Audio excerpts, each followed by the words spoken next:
जब जंगल का कानून चलता है तो राजा सिर्फ एक होता है, लेकिन सवाल ये है कि क्या वो राजा अपने ही जंगल में टिक पाया। ये लाइन सुनते ही पुष्पा का चेहरा दिमाग में उभरता है। और क्यों ना हो, पुष्पा ने पहली फिल्म में जो तूफान मचाया था उसके बाद उम्मीदें आसमान छू रही थी, लेकिन पुष्पा 2 दी रूल में ये सवाल बार बार उठता है कि क्या ये फिल्म अपनी जमीन पर खड़ी रह पाई या सिर्फ हाइप के सहारे चलती रही। आज हम इस पर गहराई से बात करेंगे। तो कहानी वहीं से शुरू होती है जहां से पहली फिल्म खत्म हुई थी। पुष्पा ने अपने जंगल और अपने माफिया का साम्राज्य खड़ा कर लिया है। अब उसके पास पैसा, पावर और पहचान है, लेकिन इन सब के बावजूद कुछ है जो उसे चैन से बैठने नहीं देता। इज्जत, वो इज्जत जो उसे समाज में चाहिए, अपने परिवार से चाहिए और सबसे बढ़कर अपने दुश्मनों से चाहिए। इस इज्जत की चाहत फिल्म की मूल भावना बन जाती है। शुरुआत के कुछ सीन्स में पुष्पा को अपने जंगल के लोगों के लिए लड़ते हुए दिखाया गया है, लेकिन जल्द ही कहानी व्यक्तिगत और राजनीतिक रंग लेने लगती है। पुष्पा का सामना सिर्फ लोकल गुंडों और पुलिस से नहीं, बल्कि बड़े नेताओं और बिजनेसमैन से भी होता है। ये लोग जानते हैं कि पुष्पा कितना खतरनाक है और उसे रोकने की पूरी कोशिश करते हैं,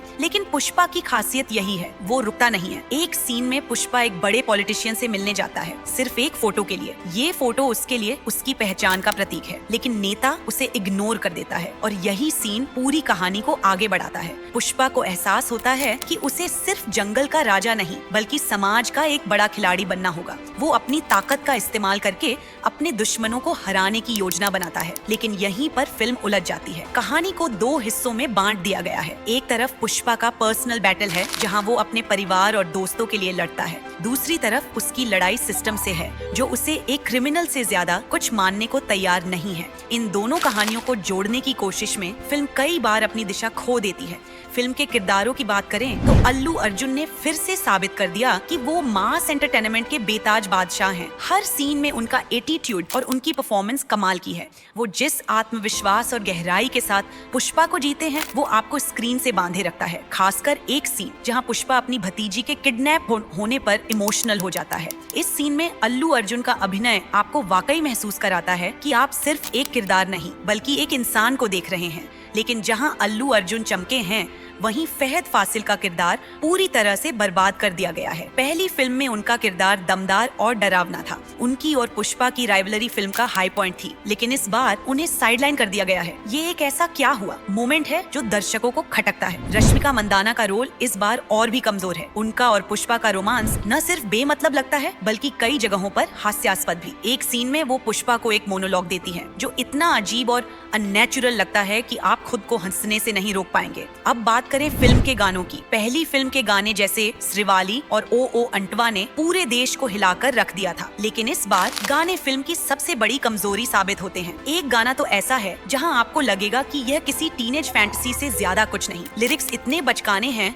कि आपको यकीन नहीं होगा कि यह वही टीम है जिसने पहली फिल्म बनाई थी। कोरियोग्राफी की बात करें तो इसे देखकर सिर्फ एक सवाल आता है, ये क्या था। कई गाने अनावश्यक लगते हैं, जैसे उन्हें सिर्फ स्क्रीन टाइम भरने के लिए डाला गया हो। एक गाना ऐसा है जिसमें रश्मिका और अल्लू अर्जुन के बीच का रोमांस इतना फोर्स्ड लगता है कि आप स्क्रीन से आंखें हटाने की कोशिश करेंगे। फिल्म के एक्शन सीक्वेंस जरूर दमदार हैं। जंगल में चेज सीन्स और काली माता के गाने के दौरान का dance fight sequence larger than life लगता है, लेकिन यहाँ भी फिल्म कभी कभी ओवरबोर्ड हो जाती है। एक सीन में पुष्पा एक ही वक्त में 20 से 25 गुंडों से लड़ता है। ये सीन जितना वाइल्ड है उतना ही अविश्वसनीय, लेकिन यही पुष्पा की खासियत भी है। वो आपको हंसाएगा, चौंकाएगा और हैरान भी करेगा। डायरेक्टर सुकुमार ने पुष्पा 2 को एक मास एंटरटेनर बनाने में कोई कसर नहीं छोड़ी, लेकिन कहानी को बांधने की जगह कई सब प्लॉट्स में उलझा दिया गया। फिल्म के कुछ सीन ऐसे हैं जो स्पष्ट तौर पर एडिटिंग की कमी का शिकार हुए हैं।